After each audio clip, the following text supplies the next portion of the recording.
Pourrais-tu parler du popper, s'il te plaît? Eh bien oui, j'ai même ressorti mes petites notes pour être sûr de ne pas dire trop de bêtises. Donc le popper, c'est quoi? À la base, c'est un médicament qui a été créé pour soigner les angines de poitrine. Et c'est un vasodilatateur, c'est-à-dire que ça dilate les vaisseaux sanguins.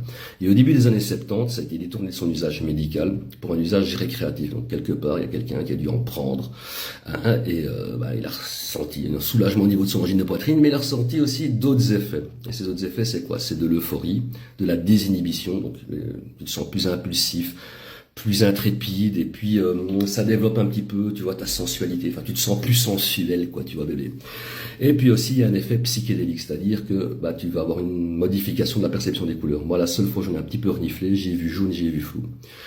Et puis aussi, faut appeler un chat, c'est un usage sexuel. Donc c'est-à-dire que chez l'homme, ça va retarder son éjaculation, et donc quand il va jouir, il va ressentir beaucoup plus de plaisir. Et puis, comme c'est un vasodilatateur, ça facilite aussi le rapport sexuel anal, vaginal et buccal. Mais bon, je vais pas trop m'éterniser sur tout ça, ça va vite devenir scabreux. Donc voilà, ça peut aussi attaquer le cerveau. Ça peut bien attaquer le cerveau, tu vas voir. Quand on prend trop de poppers pendant trop longtemps, on peut faire de l'anxiété, on peut faire de la dépression, on peut avoir des idées suicidaires, on peut développer des troubles cognitifs. Donc on va te lancer un truc, tu vas pas plus savoir l'attraper. Tu peux aussi avoir des troubles de l'apprentissage, de la mémoire et de l'attention, et on peut même développer des TOC, des troubles obsessionnels compulsifs. Donc, ça rigole pas le poppers non plus, hein. Et donc, il y a d'autres désagréments aussi que ça. On peut aussi avoir des problèmes de vue. Donc, comme c'est un psychédélique, ça va mettre des douilles à la vision, donc cette vision, à un moment donné, elle risque de baisser. On peut aussi avoir des nausées, des vomissements.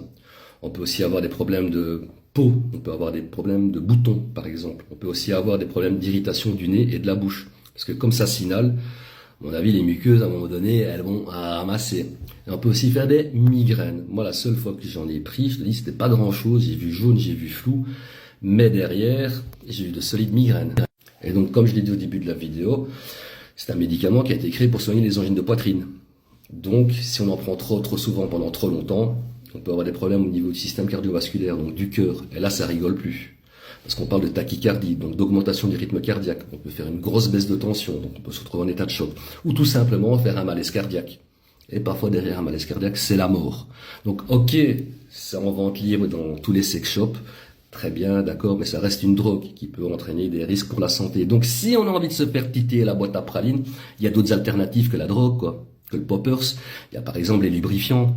Parce qu'en se beurrant la biscotte naturellement, on risque pas de perdre la vue ou d'avoir des problèmes de troubles de la mémoire, cognitifs ou carrément peut-être y rester. Donc, c'est peut-être mieux de toujours réfléchir à deux fois avant de faire certaines choses.